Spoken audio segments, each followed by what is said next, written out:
My name is James Cooper, and I've always been the kind of man who keeps things simple. I've been a carpenter for most of my life, crafting, building, and bringing people's visions to life. I don't need much, just my tools, a steady job, and a roof over my head. And for the longest time, all I needed was Lily. I met Lily back in college. She was always the one who had her life planned out, ambitious, determined, focused on what she wanted to achieve. I admired that about her.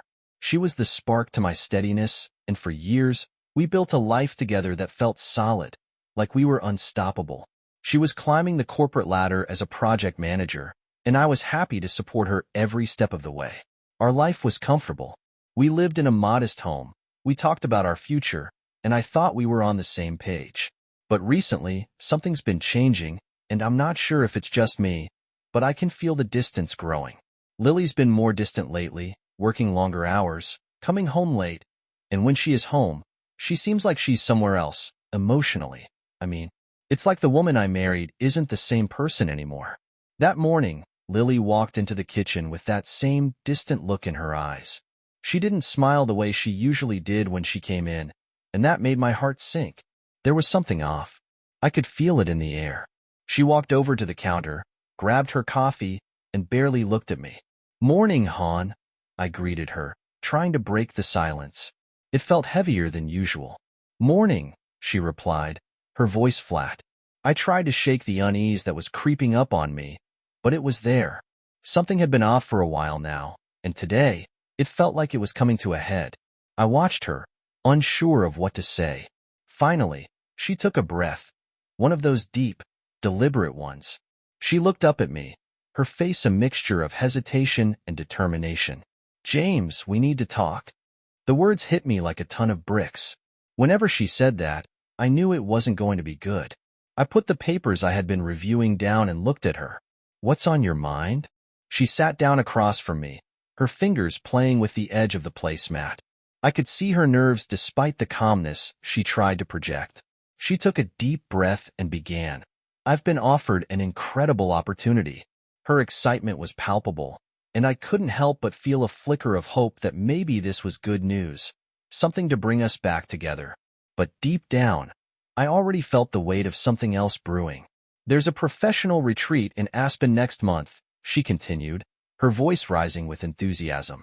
"It's a week-long event, and Dr. Harris personally recommended me to attend." Dr. Nathaniel Harris, the CEO of the firm she worked for. I knew the man. He was high up, influential. But Aspen? A whole week? It didn't make sense. "Aspen?" I repeated, trying to wrap my head around it. "That sounds expensive. And a whole week? What exactly is this retreat about?" Lily leaned in, her eyes shining with excitement. "It's a chance to learn from the best in the field. Cutting-edge techniques, networking with top professionals. It could really elevate my career." "It's huge, James." I could hear her, but my mind was already racing. Aspen was out of our budget, and we had been saving for months for home renovations we both agreed on. The future we had planned together. "Listen, I get that this is important to you," I said, trying to keep my voice steady. "But we've been saving up for those renovations. A trip to Aspen doesn't fit into our budget right now, Lily. You know that."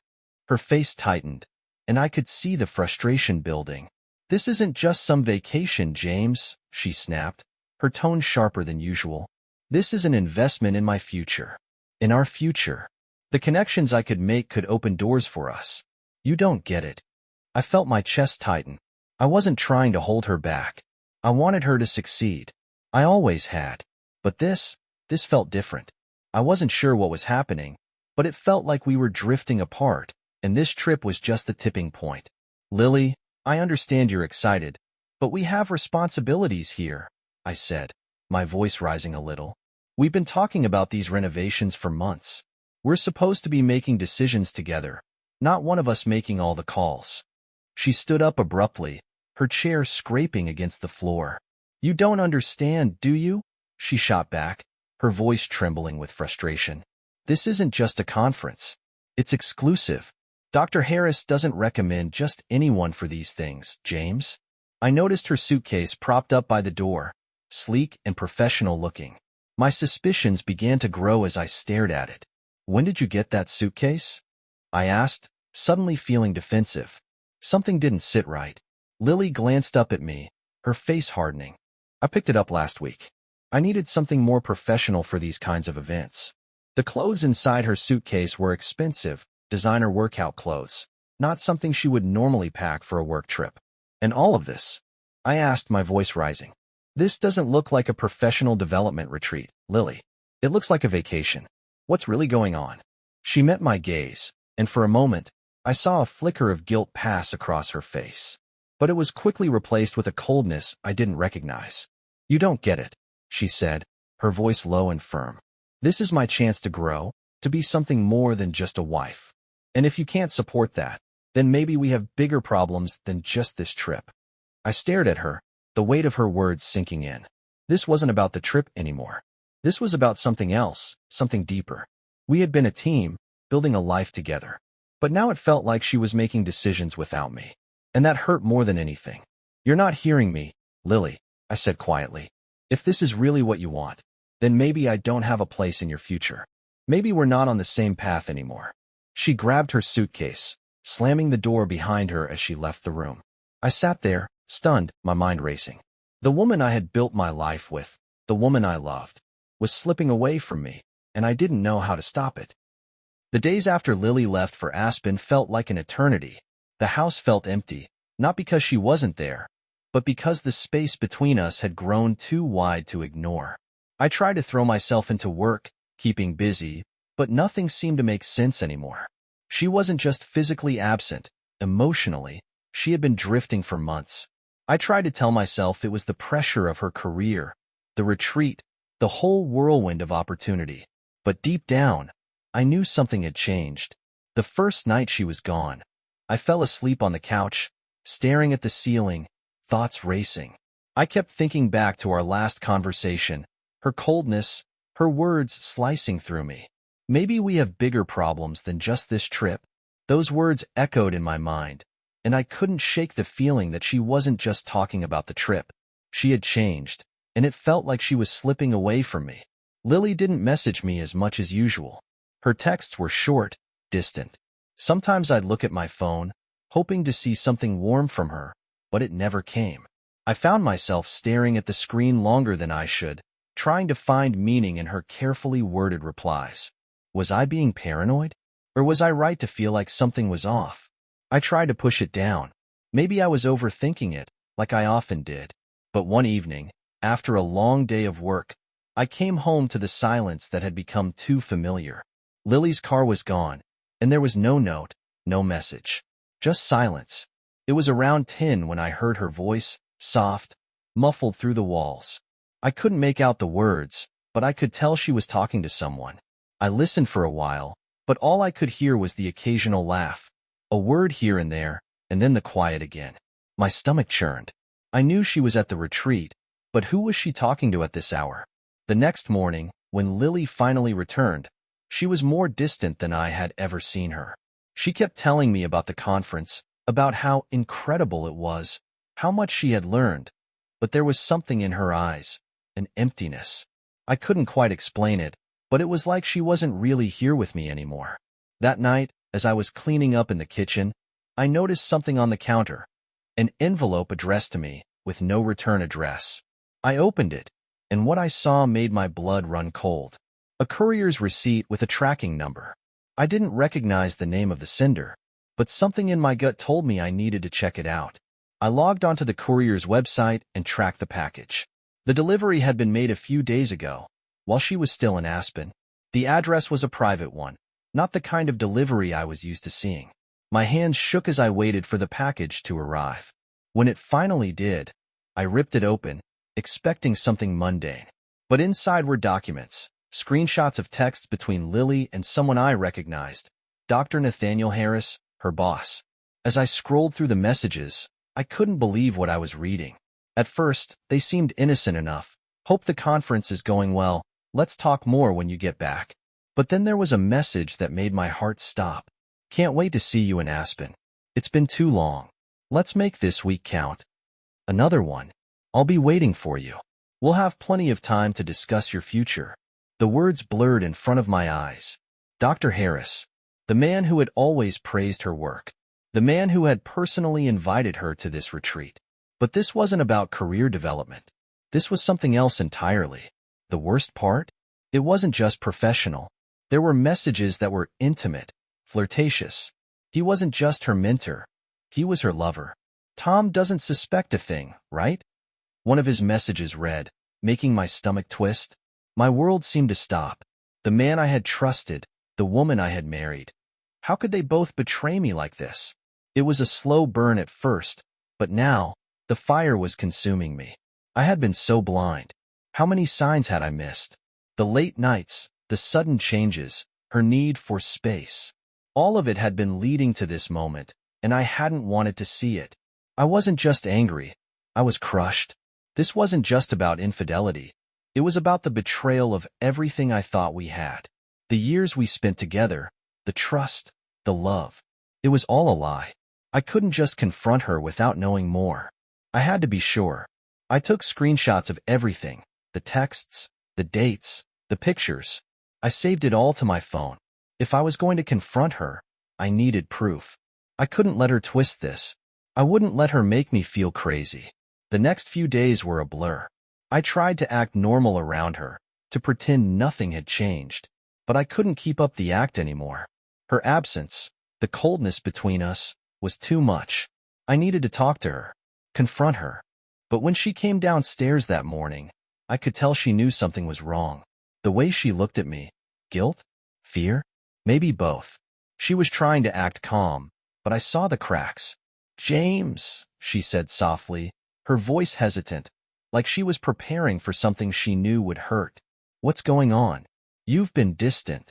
I put the phone down on the kitchen table, sliding the screenshots towards her. The color drained from her face as she saw what I had found. She didn't speak for a long time, her eyes darting from the messages to me.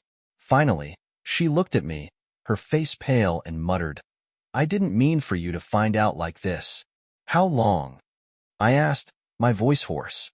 "How long has this been going on?" She didn't answer immediately. The silence stretched on, and I felt like I was suffocating. Finally, she looked away. "6 months," she whispered. 6 months. The world felt like it was crashing down around me. 6 months of lies. Of betrayal. I took a deep breath, trying to stay calm. 6 months of lying to me, Lily. 6 months of this, with him. All while you pretended everything was fine. She didn't say anything. Just stood there, her back turned to me. The truth was out now, and there was no going back. The moment the words left Lily's mouth, I felt everything inside me snap. 6 months, she whispered, her voice barely audible. My stomach dropped. I had spent the last few days trying to convince myself it wasn't real, that maybe there was some kind of misunderstanding. But the proof was right there in front of me. 6 months. 6 months of lies. Of betrayal. I couldn't breathe. I stood there in stunned silence, staring at her. The woman I loved. The woman I trusted. How could she do this? How could she do this to us? "I didn't want it to happen like this," Lily said, her voice shaking. "I never meant to hurt you, James. It just happened." Her words didn't land. "It just happened?" I repeated, my voice rising, a bitter laugh escaping. 6 months of sneaking around, of lying to me, and you're telling me it just happened? Lily flinched at my tone. She seemed small, lost in the weight of everything she had done. I tried to hold back the flood of anger rushing through me, but it was impossible. "I was lonely, James," she said, her voice barely above a whisper. "I felt like we were stuck. You were always so focused on work, and I just wanted to feel something again. Nathaniel, he understood me. He saw something in me that you didn't." The words sliced through me like glass. "You think I didn't see you?" I asked, my voice thick with pain. "You think I wasn't there for you? For us? I stood by you, Lily, every single step of the way. And this is how you repay me?" She reached out to me, her hand trembling, but I stepped back. "No," I said, my voice firm. "Don't touch me. Don't even try to make this okay. You betrayed me. You betrayed us. You betrayed everything we built together." Lily's eyes filled with tears, but I couldn't find it in me to comfort her. She had crossed a line I couldn't come back from. "I didn't mean for it to go this far," she said, her voice breaking. "I never meant to hurt you. I was just lost." I shook my head, my chest tightening. "You don't get it, do you?" I asked, my voice shaking with the weight of it all. "It's not about just getting lost. You made a choice. You chose him. And now look at us. Look at where we are." Her face crumbled as the reality of what she had done seemed to hit her, but I could hardly feel sympathy anymore. All I could feel was the overwhelming wave of betrayal, and it drowned everything else. "You're right," Lily said quietly, her shoulders sagging. "I chose him. I thought I needed more than what we had, and I was wrong. I see that now. But I never wanted to hurt you, James. I thought I was doing what was best for me, for us, but it wasn't about what was best for either of us anymore." "What was best for us," I said, almost choking on the words, "was honesty. Trust. You don't get to destroy that and then apologize. You don't get to say I love you now." Her face twisted with the pain of my words, but I couldn't take it back. I couldn't soften the truth. I had trusted her, and she had taken that trust and thrown it away. I had stood by her through everything, her career, her dreams, and in return, she had shattered me.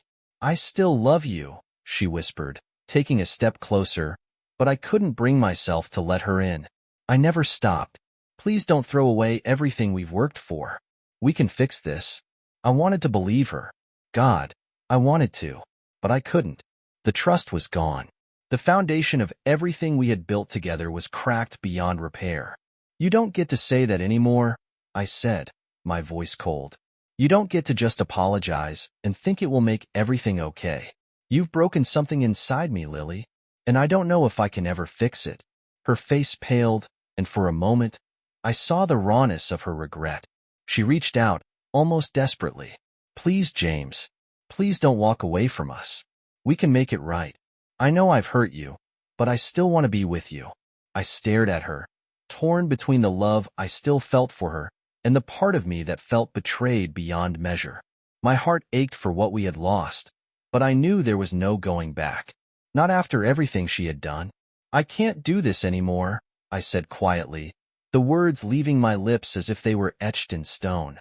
"I need space. I need to think. And right now, all I feel is anger. I need to get away from you." Lily's face crumpled, and I saw the fear in her eyes. "James, no, please." But I turned away before she could say anything else. The moment I walked out of that room, I knew everything had changed. Our marriage, our life together. It was all broken. I didn't know what the future held, but I knew one thing. I couldn't stay in this. I couldn't keep pretending it would be okay when everything felt so wrong. I left the room, leaving Lily standing there, and the emptiness of the house hit me harder than ever. The silence felt suffocating, like everything we had built together had crumbled in that instant. I tried to think clearly, to process everything she had said, but my mind raced with anger and confusion. How could she do this to me? To us?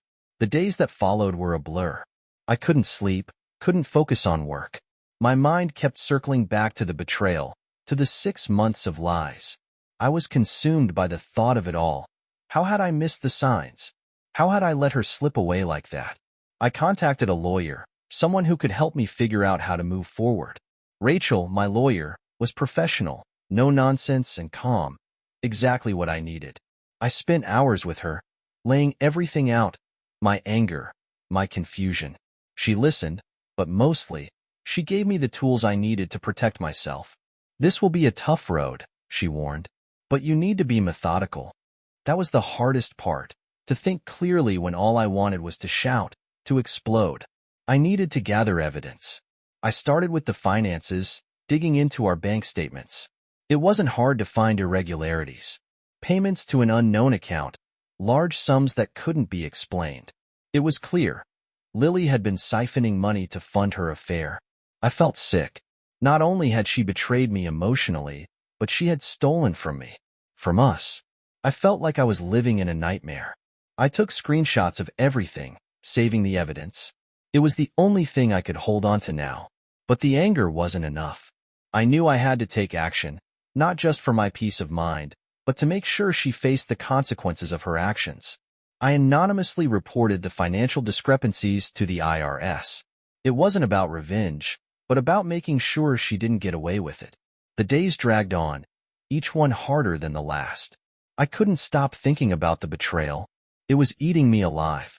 But slowly, I realized something. I couldn't let this define me. I couldn't stay stuck in the pain.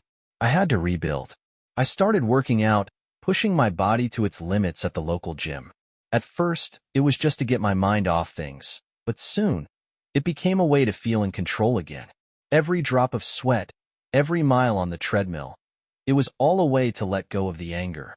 I needed to reclaim who I was. I also began reconnecting with old friends. Mike, a buddy from college, invited me out one night. It was just a simple dinner, but it felt like a breath of fresh air. For the first time in weeks, I felt like I could breathe. I wasn't just James, Lily's husband. I was James again, someone with his own life, his own future. The more time I spent away from Lily, the more I realized how much of myself I had lost in our marriage. I had put so much of my energy into supporting her that I forgot about my own dreams, my own identity. I was no longer just her partner. I was me, James, and that felt powerful. I also started volunteering at a local shelter for domestic abuse victims. Listening to their stories, hearing their struggles, gave me perspective. Yes, I had been hurt, but these people were fighting battles far more serious than my own. It was humbling. It reminded me that I wasn't alone in this, that I could heal, too. Each day, I felt myself becoming stronger. The anger still simmered beneath the surface, but it wasn't all-consuming anymore. I was finding balance, learning how to live for myself. I started to see my future again, not just as the aftermath of this betrayal, but as something I could shape on my own. I wasn't going to let Lily and Nathaniel destroy everything. I wasn't going to let this define me. I had my own path to walk, and I was ready to move forward. The weeks after I walked away from Lily felt like I was living in a fog. The anger that had burned so intensely was fading, but something else had taken its place, something deeper. It wasn't just the pain of betrayal anymore, but the crushing weight of what had been lost. Every day felt like a step forward, but also a reminder of how much had been taken from me. One morning, I opened my mailbox to find an envelope from Lily. I didn't want to open it. I knew what it would be. A letter filled with apologies, explanations, a plea for me to hear her out. And, to be honest, I didn't think I could handle it. I wasn't sure I was ready to hear her tell me, again, how sorry she was, or how much she still loved me. But I opened it anyway. The letter was long, carefully worded, and filled with guilt. She admitted to her mistakes, told me how much she regretted hurting me, how she had been lost in her own way. She wanted us to work things out. She wanted to fix things. I read the letter several times, but instead of finding comfort, I only found more confusion. I wanted to believe her. A part of me wanted to hope that we could somehow put this behind us and move forward. But it wasn't just the affair that hurt me. It was everything. The lies, the broken trust, the feeling that I was never enough. I could feel my heart sinking. She was asking for another chance, but I wasn't sure I could give it. What we had was no longer the life I had once imagined. The trust was gone, and with it, any hope of rebuilding what we had. I didn't respond. Instead, I went for a drive, needing space to think, to breathe. I drove for hours, not knowing where I was headed, just trying to get away from the house, from everything. The place we had shared so many memories. I ended up at a park where Lily and I used to walk on lazy Sunday afternoons. It felt like a different lifetime. Sitting there, I watched the clouds roll by, my thoughts drifting between the past and the present. I remembered the day we met, how excited she was to start a life with me, how everything felt so simple then. Now, it felt like I was looking at a stranger. Not just Lily, but myself as well. How had I allowed this to happen? How had I let myself be blind to the signs? I could feel the sadness creeping in, the sadness of realizing that what we had was never going to come back. I had spent so much time thinking about what I had lost that I hadn't realized what I had gained in the process. I was still here. I was still me, and I was going to have to rebuild. I didn't want to feel like a victim anymore. I didn't want to let this betrayal define me. I wasn't sure how to move forward, but I knew one thing. I wasn't going to let this break me. Not anymore. I started going to the gym. At first, it was just to get my mind off things, but slowly, it became something more. Every rep, every mile on the treadmill, was me telling myself that I could still take control, that I could still rebuild myself, even if I had to do it from the ground up. It was painful at first. My body ached in ways it never had before. But every time I pushed through, I felt a little bit of the weight lift. The gym wasn't just about getting stronger physically. It was about regaining something I had lost. Confidence, purpose, my sense of self. I had given so much of myself to Lily that I had forgotten about the person I was before, the person I wanted to be. I also began reaching out to old friends. Mike, a friend I had lost touch with over the years, invited me to grab a drink one night. It had been too long since I'd laughed with anyone. Sitting at that bar, talking about old times, I realized how much I had missed having a life outside of my marriage. I wasn't just James, Lily's husband. I was James, the guy who loved to crack jokes, the guy who had dreams of his own. For the first time in months, I felt like I was getting a part of myself back. It wasn't just about moving on from Lily. It was about moving on for me. I started seeing a therapist, just to talk things through, to make sense of everything. It wasn't easy, but it helped. Every session, I felt like I was peeling back layers of pain, of resentment. I was letting go of the anger that had consumed me for so long. Not for her, but for me, so I could heal. And then, one day, I found myself looking at the life I had left behind. The house, the memories, the dreams I thought we had. It all felt like a distant dream now, but I also realized that I wasn't trapped in it. I had a choice. I could leave. I could walk away and start over. And that's exactly what I did. Packing up my things wasn't easy. I had to let go of things I thought I'd keep forever. Pictures, furniture, a whole life built around someone else. But as I filled boxes, I felt lighter. Like each item I packed was a step further away from the life I thought I had. I wasn't just moving out of the house. I was moving out of the past. The day I left, I didn't look back. Not once. The person who walked out of that door wasn't the same person who had walked in. I had learned from everything I had been through. I was hurt, but I wasn't broken. And I wasn't going to be the man I used to be, the one who let people walk all over him. I didn't need closure from Lily. I didn't need to hear her say the things I wanted to hear. I needed closure from myself. I needed to know that I could rebuild and move forward, that I didn't need anyone to validate my worth. I already knew it. I was enough. The road ahead wasn't going to be easy.